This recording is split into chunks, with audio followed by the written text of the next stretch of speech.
What to give as presents as a minimalist.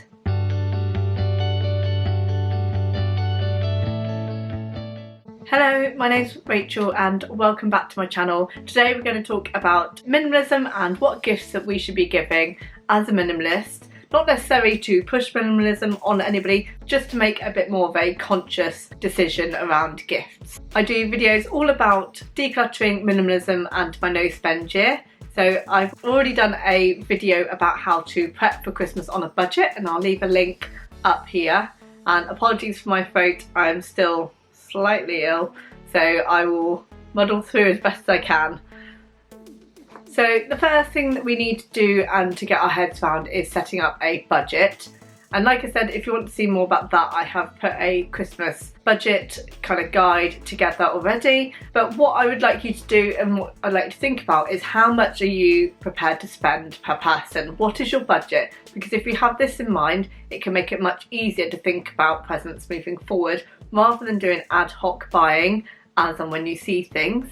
You need to have an idea of what you're willing to spend per person around the Christmas period. And you might have a different figure for different people depending on how close they are. So you might have a different figure for family, to friends, depending on how close you are with them. My next tip is to think about asking them what it is that they would like.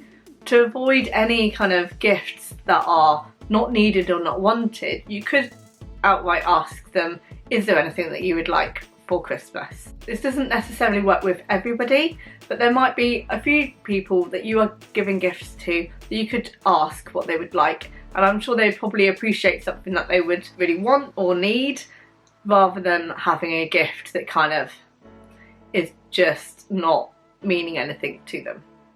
So it kind of creates a purpose as well. So let's have a look at 5 different kind of present ideas that you could use to give somebody around the Christmas period. So first of all is something that somebody actually needs. So you may have a really good idea of kind of what might be missing or what they have been desiring from conversations throughout the year. And that could be something that you purchase for them, something that they've asked for, something that they need, something that they would really use. So think about something that they might need. It also could be something that would help them with daily life as well. So it could be a kind of small kitchen appliance or something like that that they've been kind of looking to replace, or something that just makes their daily life that little bit easier. So have a think about something that they could really benefit from. Second up is experiences. So this could cater for any budget really here. So this could mean like a meal out with them, it could be like a spa day or kind of a facial or something like that. It could be a day out somewhere. It could be any kind of experience. It could be like driving a car or driving a racing car. Any kind of thing that gives them an experience that is going to give them a memory.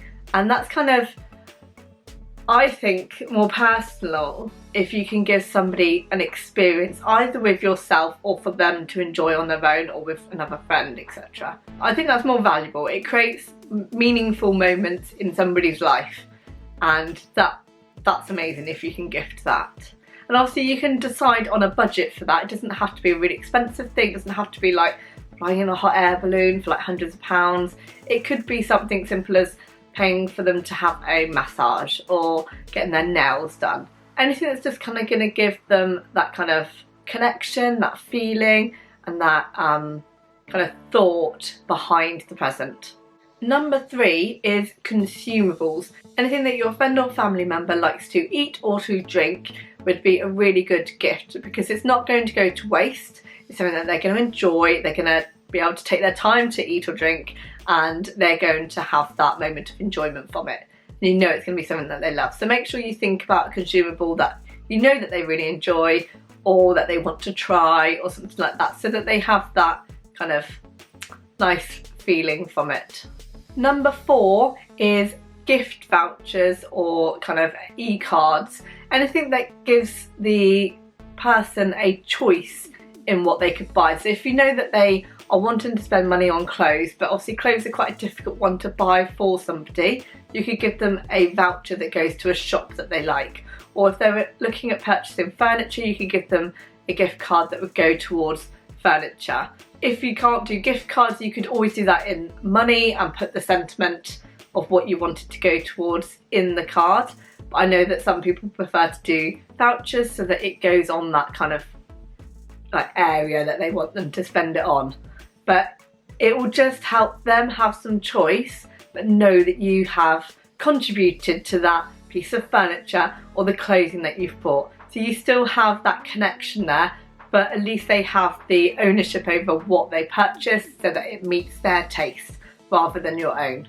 Number 5 is to pay for a subscription service for them. So this could be something like a digital subscription, like a TV subscription like Netflix or Amazon or something like that. Or it could be a food box subscription. It means that they can do like a week's worth of food boxes that will just give them kind of a week where they have an easier time, where they don't have to think about what they're doing, they don't have to pay for food, but they still get an opportunity to try out a new recipe or something like that. It just gives them something that will help them in their daily life. And like with the TV subscriptions, that's going to be something that they can really enjoy. So if they've never had Disney Plus or anything like that, that could be 3-month subscription that they can enjoy for a couple of months, and they will know that you have given them that. And it gives them kind of some more like memories and kind of connections. You can always watch something together. It just means that you have something that they are going to really value and get some worth out of. My final thought is to give a gift that has a sentimental value if you know them well enough. So for example, you might want to give them a piece of jewellery because you know that they don't have very many earrings or bracelets or something and they really wanted that.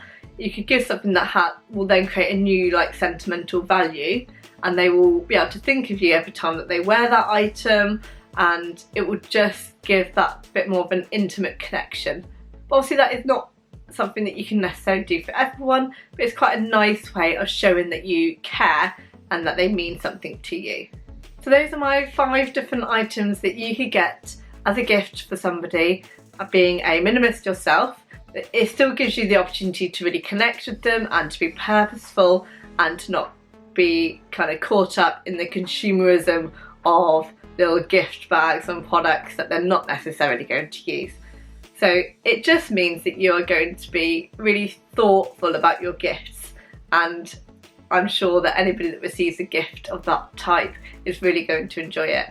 I hope you've enjoyed this video, and I will be back for more videos on decluttering, minimalism and my no spend year very soon. Take care, bye.